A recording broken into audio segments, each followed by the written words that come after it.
Hey, how you doing? It's Aisha. We're here to inspire.info, and I'm here to bring you another skincare tip. I want to talk about facial hair, particularly women with facial hair. This is a very sensitive topic for a lot of ladies. For years, I've had ladies that came in and, were getting waxed and having the hair removed, and that's a wonderful thing. But I kind of want to talk a little bit about the preventativeness, like how we can stop that hair from growing so much. Why is that hair growing there in the first place? Again, this is a very, very sensitive and delicate topic, which is why I felt that I needed to address it, because we have a lot of women out there that just don't know what to do. They're covering it up with makeup or not covering it at all and shaving and things like that, and it's really just kind of making the problem worse. And because I love and care about you all, especially ladies, so much, and I know how important it is to have a healthy esteem and to feel confident when you go out into the world, I wanted to address this topic, okay? So first of all, the facial hair is not natural for women to grow hair on the face. Men have a different skin texture than we do. It's tougher, it's a little bit thicker, it can handle hair coming out of it. Ours is not as thick, so it can really irritate the hair follicles when it's coming out. Now, a lot of people may find one hair or two hairs and then flip out and go and shave the hair, and that's almost like, I don't know, sounding some sort of an alarm to a hair battalion to come in full speed ahead. In other words, those two hairs are going to turn into like 3 or 4 hairs. I don't know what the science is behind that or why that takes place. I just know I've noticed it. A person may come in originally, they have 1 or 2 hairs, they started pulling it or razoring it away, etc., and it comes back with the battalion. So the first thing that you want to do is take this and throw it in the garbage. The razors are all bad, and that's going to take you on the fast track to just Abraham Lincoln, and you do not want to use these razors. All the razor is doing is cutting the hair off at the surface level. So if you can imagine a hair just kind of growing through a follicle, it naturally has a fine pointy tip so that it can get through the follicle. There are no accidents in the body. There are no accidents by God. So it's designed that way so it can easily get through the hair follicle. When you shave it off, you're cutting off the fine pointy tip, now making a blunt tip. So it goes from like this to like this, basically, kind of. Trying to get through this little hole that's made for something to go like this.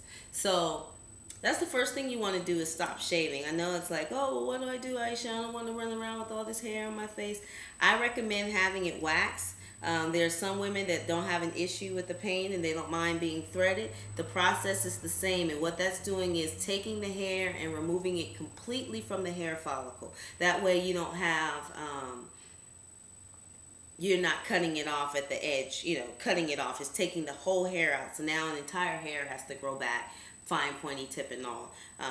That's going to be one way to help lessen it. For the people that are getting bumps and things down there because you're getting ingrown hairs, I really highly recommend tea tree oil. I am a huge fan of tea tree oil. That video is coming very soon because it has so many healing properties. But in this case, it's going to have antiseptic, antibacterial properties. So you're going to put that on your face every day.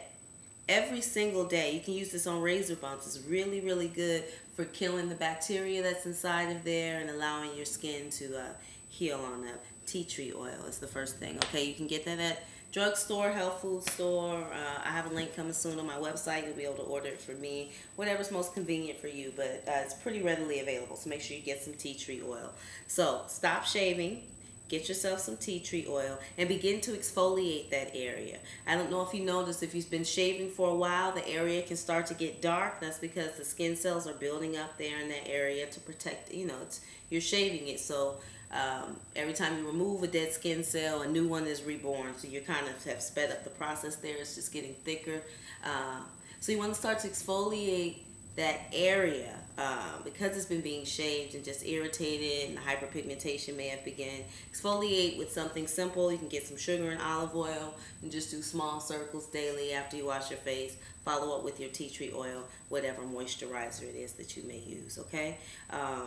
And the final thing, which is probably the most important thing, is the thing that I found in common with most of my clients that had this facial hair was they were all huge chicken eaters, chicken lovers, you know, including self. I used to be a huge chicken lover too. You would not catch me without a piece of chicken somewhere in my mouth, in my pocket, my bag, somewhere with some chicken close, because I just love chicken like that.